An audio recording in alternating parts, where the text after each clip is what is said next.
La ciudad más grande del desértico estado de Nevada, en Estados Unidos, Las Vegas, resuena cuando de apuestas, diversión y pecado se trata.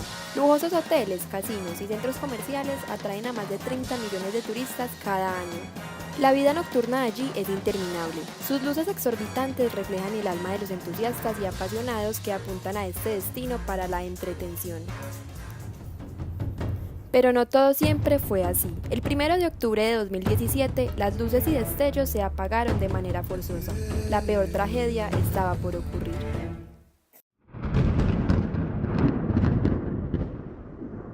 Las largas filas y horas de espera no fueron impedimento para esperar una noche que parecía estar llena de música y diversión.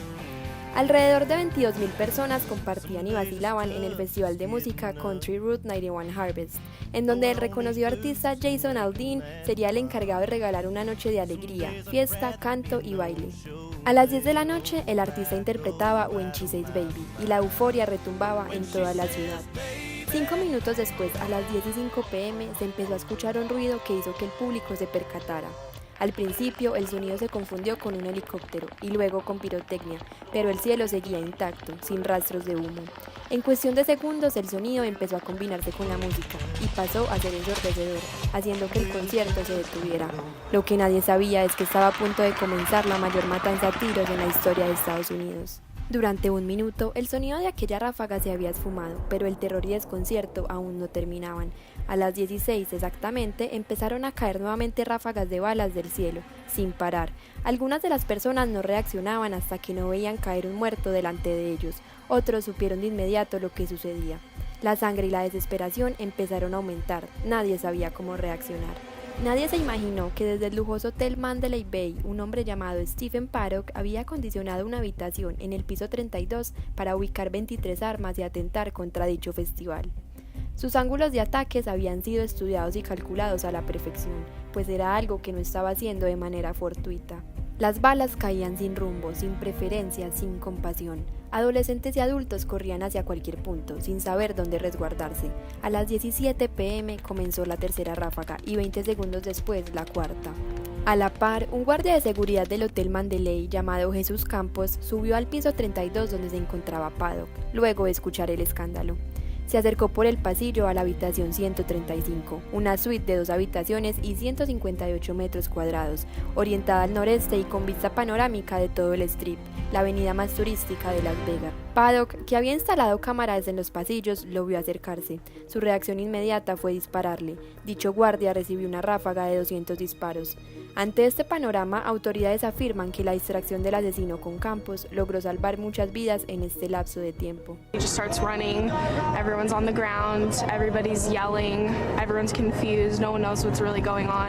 It was a scary time of my life. I thought it was over. I really did. It's scary. Paddock, con una visión panorámica de todo el escenario, logró ver la llegada de unos policías, quienes se escondían en la parte trasera del festival. Este hecho dio pie para que se continuara con la sexta y séptima ráfaga de disparos a las 10:10 p.m. Sin parar, Paddock continuó con su puntería aleatoria y sin desplegar los gatillos de las armas se produjeron la octava y novena ráfaga de disparos, todo durante el mismo minuto. 2 guardias que se encontraban en pisos inferiores subieron inmediatamente luego de escuchar la ráfaga para controlar la situación.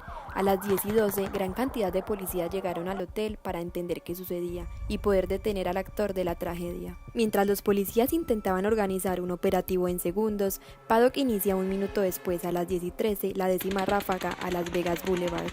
Segundos después empieza con la 11ª, pero esta vez lo hace con disparos sueltos, como si tuvieran alguna intención específica.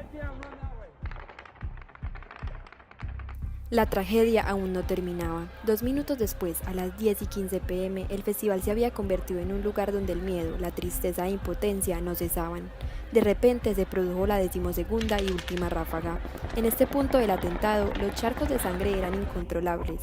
Una gran cantidad de personas estaban heridas, con balas por todo su cuerpo, con pánico y con un nivel de desesperación que parecía interminable. Luego de terminado el tiroteo hacia la multitud, Paddock se percató de que la policía estaba ingresando al hotel y que las patrullas aún daban la entrada del Mandalay Bay. Su reacción inmediata fue bombardearlos sin compasión.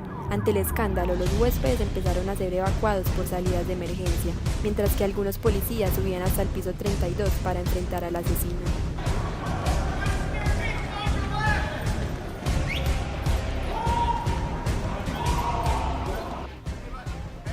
Mientras esto sucedía, los disparos habían desaparecido y las personas empezaron a ser atendidas por los que tenían algún conocimiento en primeros auxilios, pero claramente no era suficiente. Cuando se dieron cuenta de que no habría más ráfagas, se comenzaron a ver las masas de gente corriendo, como agua, hacia lugares seguros.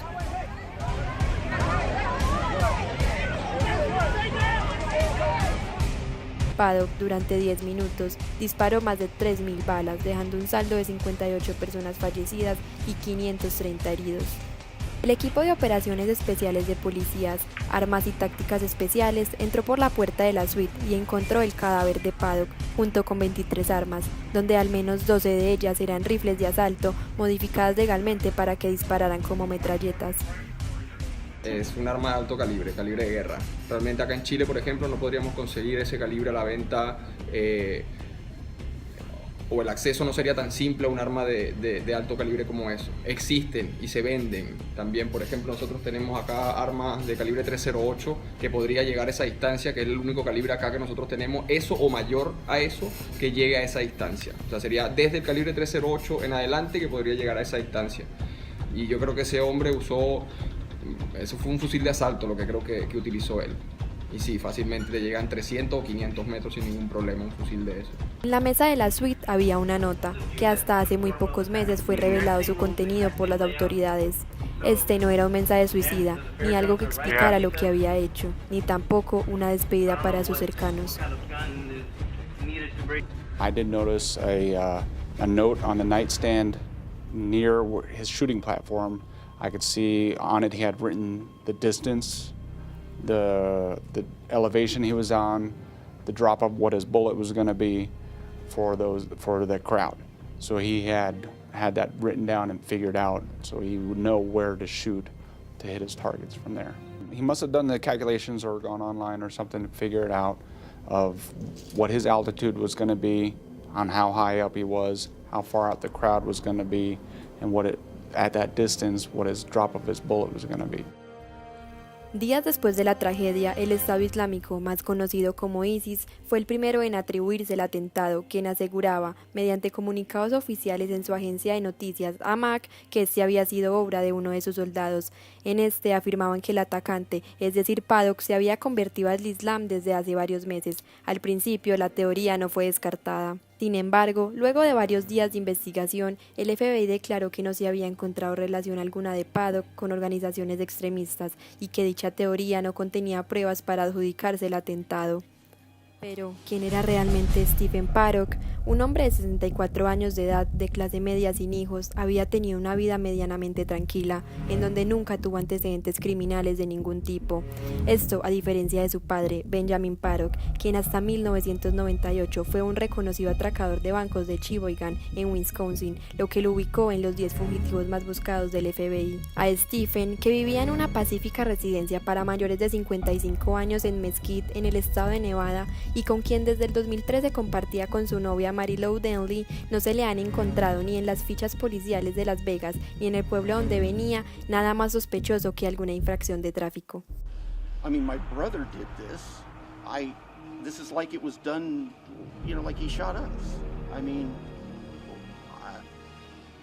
if he'd have killed my kids, I couldn't be more dumbfounded. No religious affiliation, no political affiliation, no, he just hung out. And no history of mental illness? Not a bit. He had a couple of guns, but they were all handgun legal. I mean, he might have had one long gun, but he had them in a safe, and there's no, he had no machine guns. I moved his house. I mean, there were no machine guns. Entonces, ¿a qué se debió este fanatismo y cómo logró obtener 23 armas de forma legal? Stephen Paddock sigue siendo un enigma que 7 meses después ha resultado imposible descubrir. Estados Unidos es un país donde hay un acceso relativamente fácil a las armas, que hace claro que hay muchos casos también, ¿no?, de asesinatos actuados, Pero claro, una mente asesina o una mente criminal podría también asesinar a nivel de pensamientos o de fantasías a alguien.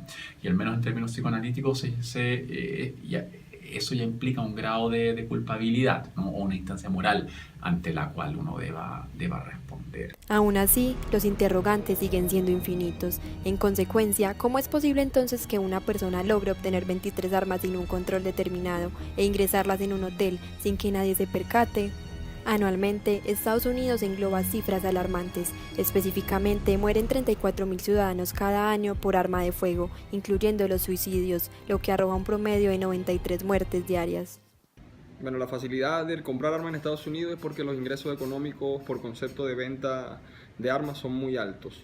Es un negocio muy grande que sencillamente no pueden llegar y cerrar nomás o ponerle trabas al asunto de la venta de armas.